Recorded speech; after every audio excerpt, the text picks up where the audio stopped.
El gobierno de Sánchez acaba de intentar borrar la primera condena a un fiscal general en 40 años de democracia española. Y lo que vas a descubrir en este vídeo explica exactamente por qué eso es mucho más grave de lo que los medios están contando. El Tribunal Supremo condenó a Álvaro García Ortiz a 2 años de inhabilitación como fiscal general del Estado por un delito de revelación de secretos. Primera vez en la historia. El máximo responsable del Ministerio Fiscal condenado por filtrar datos privados del novio de la principal rival política del presidente que le nombró, The Objective. El Supremo habló. 5 de 7 magistrados votaron culpable. García Ortiz dimitió. Caso cerrado. Excepto que no está cerrado, porque el Ministerio de Justicia de Sánchez acaba de iniciar los trámites para indultarle. Y hay una pregunta que ningún ministro ha respondido todavía. Si el fiscal actuó solo, por su cuenta, sin que nadie se lo pidiera, ¿por qué el gobierno se juega su credibilidad entera para salvarle? Esa pregunta tiene respuesta, pero no es sencilla. Y tiene 3 partes que, juntas, cambian completamente la forma en que vas a ver este caso. En unos minutos vas a descubrir exactamente qué le prometió el gobierno a García Ortiz, qué precedente sienta este indulto para cualquier cargo público que actúe en favor del Ejecutivo, y por qué el Tribunal Supremo tiene ahora mismo la llave para bloquearlo todo. Para entender por qué este indulto es tan explosivo hay que entender quién es García Ortiz y cómo llegó hasta aquí. Álvaro García Ortiz fue nombrado fiscal general del Estado por Pedro Sánchez en 2023. Desde el primer momento su nombramiento fue polémico. Muchos fiscales lo veían como un cargo demasiado cercano al gobierno, demasiado dispuesto a defender los intereses del Ejecutivo desde la institución que debería ser independiente de él. En marzo de 2024 estalla el escándalo. Se filtra a la prensa un correo del abogado de González Amador donde reconoce que su cliente ha cometido 2 delitos fiscales. Una filtración que beneficia directamente al gobierno de Sánchez en plena ofensiva contra Ayuso. El Tribunal Supremo consideró probado que fue García Ortiz, o una persona de su entorno y con su conocimiento, quien filtró el correo electrónico y la nota de prensa emitida por la Fiscalía. El Supremo no tuvo dudas. 5 de 7 magistrados votaron a favor de la condena. García Ortiz dimitió en diciembre de 2025, el mismo día que tomó posesión su sucesora, y 2 meses después, el gobierno arranca el trámite para indultarle. Pero hay algo en este indulto que lo hace diferente a todos los anteriores. Y tiene que ver con el momento en que se tramita. Te lo cuento en 2 minutos. Lo que hizo García Ortiz exactamente, hay que ser preciso aquí porque el gobierno lleva meses intentando difuminar los contornos del caso. García Ortiz no filtró un secreto de Estado. No reveló información sobre seguridad nacional. Filtró los datos fiscales privados de un ciudadano, de Alberto González Amador, un empresario que casualmente es la pareja de la principal rival política de Pedro Sánchez. El informe de la UCO sobre el teléfono de la colaboradora señaló que ésta envió a García Ortiz el correo que se investiga, aunque García Ortiz borró todos sus mensajes tras ser imputado. Borró los mensajes, igual que la directora de la Guardia Civil borró sus WhatsApp con Leire Díez, el mismo patrón, la misma respuesta cuando llega la investigación. El Supremo condenó a García Ortiz por la filtración del correo electrónico del abogado de Alberto González Amador y por la nota de prensa emitida por la Fiscalía recogiendo la propuesta de conformidad de González Amador con reconocimiento de 2 delitos, 2 actos: la filtración del correo y la nota de prensa de la Fiscalía, ambos coordinados, ambos con el mismo objetivo: publicar en la prensa que el novio de Ayuso había admitido 2 delitos fiscales. El Supremo lo llamó revelación de secretos y le inhabilitó 2 años. La pena más leve posible. Aquí hay un dato que mucha gente no conoce y que es importante para entender el debate sobre el indulto.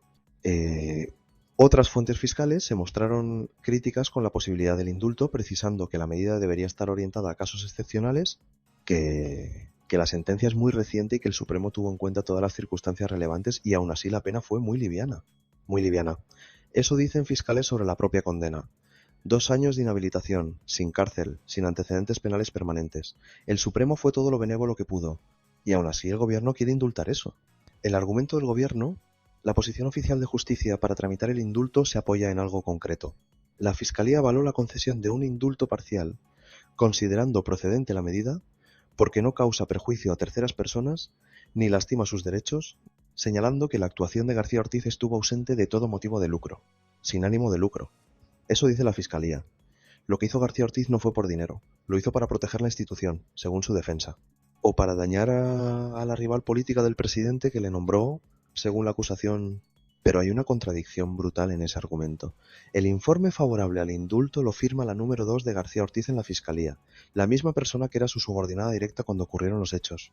Lleva 2 minutos escuchando el caso, Ahora viene la parte que el gobierno no quiere que te hagas. La pregunta que nadie del Ejecutivo responde y que lo cambia todo. La pregunta que nadie responde. ¿Por qué el gobierno de Sánchez quiere indultar al fiscal que filtró datos del novio de su principal rival política? Hay tres respuestas posibles y ninguna es cómoda para el gobierno. La primera, lealtad. García Ortiz fue nombrado por Sánchez. Hizo lo que hizo mientras era su fiscal general. El gobierno siente que tiene una deuda con él y quiere protegerle de las consecuencias de haber actuado, según la narrativa del PSOE, en defensa de la verdad. La segunda, precedente. Si García Ortiz cumple la inhabilitación, queda establecido en democracia española que un fiscal general puede ser condenado e inhabilitado por actuar en beneficio del gobierno que le nombró. Eso es un precedente que incomoda al Ejecutivo de cara a futuros cargos y futuras lealtades. La tercera, mensaje. El gobierno parece bastante entregado a salvar a García Ortiz. Apuntan fuentes fiscales consultadas. Indultarle es decirle a todos los demás cargos del Estado que el gobierno protege a los suyos, que la lealtad tiene recompensa. Las tres razones pueden ser ciertas al mismo tiempo, y las tres son igual de preocupantes para cualquiera que crea en la separación de poderes. La indignación judicial. El trámite para indultar al exfiscal general del Estado ha provocado una gran indignación en el mundo judicial. Y no solo entre los jueces más conservadores. Más de 150 juristas han firmado un manifiesto criticando la sentencia contra García Ortiz, calificándola de inquietante y cuestionando la decisión del Supremo. 150 juristas. Pero en la dirección contraria al indulto, la indignación es aún mayor, porque lo que está en juego no es solo el caso García Ortiz. Es la pregunta de si en España el gobierno puede anular las condenas del Tribunal Supremo cada vez que el condenado sea alguien de su confianza. Los procuradores del Colegio Oficial de la Abogacía han señalado que un indulto en estas circunstancias, con la sentencia tan reciente y la pena tan leve, envía una señal muy peligrosa al sistema judicial. González Amador, la víctima que nadie menciona. Hay una persona en este caso que el debate sobre el indulto ha dejado completamente de lado. Alberto González Amador. El Tribunal Supremo condenó a García Ortiz a pagar 10.000 euros de indemnización a González Amador por daños morales. El Supremo reconoció que hubo un perjudicado, que sus datos privados fueron filtrados ilegalmente, que sufrió un daño moral, y le puso un precio a ese daño, 10.000 euros. La defensa de González Amador ha solicitado la expulsión de García Ortiz de la carrera fiscal tras su condena. El perjudicado directo de este caso no quiere que le indulten, quiere que le expulsen de la carrera fiscal. Y el gobierno avanza en la dirección contraria. El PP y Ayuso. Para Isabel Díaz Ayuso, el indulto a García Ortiz es la confirmación de todo lo que lleva 2 años diciendo, que el fiscal general actuó como brazo ejecutor del gobierno contra su pareja, que fue una operación política, y que ahora el gobierno quiere borrar las consecuencias de esa operación. La reacción del PP ha sido inmediata y contundente. El indulto a García Ortiz junto al proceso contra Begoña Gómez, el caso Leire y los casos Zapatero y Koldo, forman para el PP una imagen coherente de un gobierno que usa las instituciones del Estado para atacar a sus rivales y proteger a los suyos. La carrera fiscal dividida. Dentro de la propia Fiscalía el debate es intenso. La Asociación de Fiscales exige a la nueva fiscal general que publique el expediente del indulto de García Ortiz. Transparencia total. Que los ciudadanos vean exactamente con qué argumentos el gobierno justifica perdonar a su exfiscal general. Esa petición de transparencia en sí misma es una señal de que dentro de la carrera fiscal hay muchos profesionales que no comparten ni la condena ni el indulto y que quieren que todo sea público. El Tribunal Supremo. El Supremo tiene que emitir su informe sobre el indulto. Es un trámite perceptivo. Y aunque ese informe no es vinculante, el gobierno tendrá que explicar públicamente por qué indulta a alguien contra el criterio del tribunal que lo condenó si ese criterio resulta ser contrario al indulto. Ese momento, cuando el Supremo emita su informe, va a ser decisivo, porque o avala el indulto o lo cuestiona. Y si lo cuestiona, el gobierno tendrá que decidir si sigue adelante de todas formas. Vamos a poner todo junto. El fiscal general nombrado por Sánchez filtró datos privados del novio de Ayuso a la prensa. El Supremo lo condenó. El primer fiscal general inhabilitado en democracia borró sus mensajes, dimitió y ahora el gobierno de quien le nombró tramita su indulto. La fiscalía que él mismo dirigía avala ese indulto y el mundo judicial está en pie de guerra. Todo esto ocurre mientras el caso Leire investiga si el PSOE usó fondos del partido para destruir a jueces y fiscales, mientras la directora de la Guardia Civil admite reuniones con la fontanera del partido. Mientras Zapatero espera su declaración el 17 de junio, el patrón que hemos visto esta semana se repite aquí. Nombras a alguien de confianza para un cargo clave. Esa persona actúa en tu favor, la justicia le condena, y tú intentas rescatarle. Eso no es solo un indulto, es una declaración de intenciones sobre cómo entiende este gobierno la relación entre el Poder Ejecutivo y las instituciones del Estado.